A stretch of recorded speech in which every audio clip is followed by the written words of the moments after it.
এই এক পিস মাংস দিয়েই আজকের ইফতারের জন্য আমি মজাদার একটি চপের আইটেম তৈরি করব।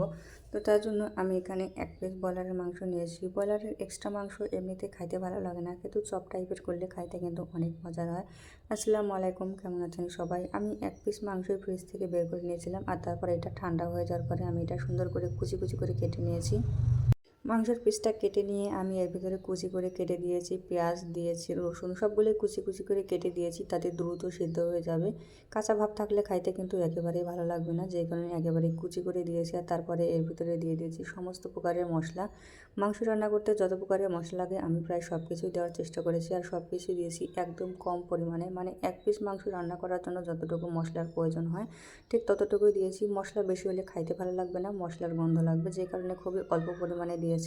এর ভিতরে দিয়ে দিয়েছিলাম একটি সিদ্ধ আলু, এটা সুন্দর মতন চটকে নিয়েছি। আর তারপরে এর ভিতরে দিয়ে দিয়েছি চালের গুঁড়া। মুসমুসে একটা ফিল আসবে, খাইতে কিন্তু অনেক মজা হবে। সবগুলো একসাথে মেখে নিয়ে আমি দেখেন বল টাইপের করে নিয়েছি। প্রথমে তো 5টা বানিয়েছিলাম, আর তারপর ভাবলাম যে বড় বড় হয়ে গেছে বানানো, ছোটো করে বানালে এটা ভাজতে অনেক সুবিধা হবে আর খাইতেও মজা লাগবে। বড় করে বানালে দেখা যায় ভেতরে যদি কাঁচা থেকে যায়, কাঁচা ভাব থাকলে কিন্তু খাইতে একেবারেই ভালো লাগবে না। 5টা থেকে ভেঙে চুরে আমি এখানে 7টা তৈরি করে নিয়েছি। আর তারপর এই যে দেখেন তেলটা গরম করে তেলের মধ্যে দিয়ে দিয়েছি। তো এটাকে আস্তে ধীরে আমি নাড়ছি, আর এই যে দেখেন উল্টে পাল্টে দিচ্ছি। কতটা সুন্দর লাগছে দেখতে, মনে হচ্ছে যেন কালো জাম ভাজি করছি। এই যে দেখেন কালো জাম বাড়িতে তৈরি করার সময় ভাজলেও কিন্তু প্রথমবার যখন উল্টে দেওয়া যায় তখন কিন্তু দেখতে কিন্তু এমনটাই লাগে, তো তেমনটাই লাগছিল এগুলোকে দেখতে। তো ফাইনালি এই যে দেখেন আমি সুন্দর মতন করে ভাজি করে নিয়েছি, আর কালারটা দেখেন কত সুন্দর আসছে। একেবারে কড়া করে ভাজি করলে আবার দেখা যাবে তিতা হয়ে যাবে, খাইতে একেবারেই ভালো লাগবে না, যে কারণে আমি এই অবস্থাতেই নামিয়ে নেব। এই যে দেখেন নামিয়ে নিয়েছি। অন্যদিন তো ইফতারি তৈরি করার সময় আগে আমি বেগুনিটাই তৈরি করি, কারণ বেগুনি তৈরি করতেও মোটামুটি ভালো তেল লাগে, না হলে ফুলে না। কিন্তু আজকে এইটা তৈরি করলাম, এটা আবার অল্প তেলে করা যাবে না, যে কারণে এইটাই প্রথমে দিলাম। এবার পুরাটা শীতের সিজন গেল, আর একদিনও আমি মরিচের চপ খাইনি। মরিচের চপ খাইতে কিন্তু অনেক মজা লাগে। তো ভাবলাম 2-3টা আজকে মরিচের চপ তৈরি করি। তো মরিচগুলো কালো হয়ে গেছে, মানে বুঝতেই পারছেন মরিচগুলো পুক্ত হয়ে গেছে, অনেক ঝাল হবে খাইতে।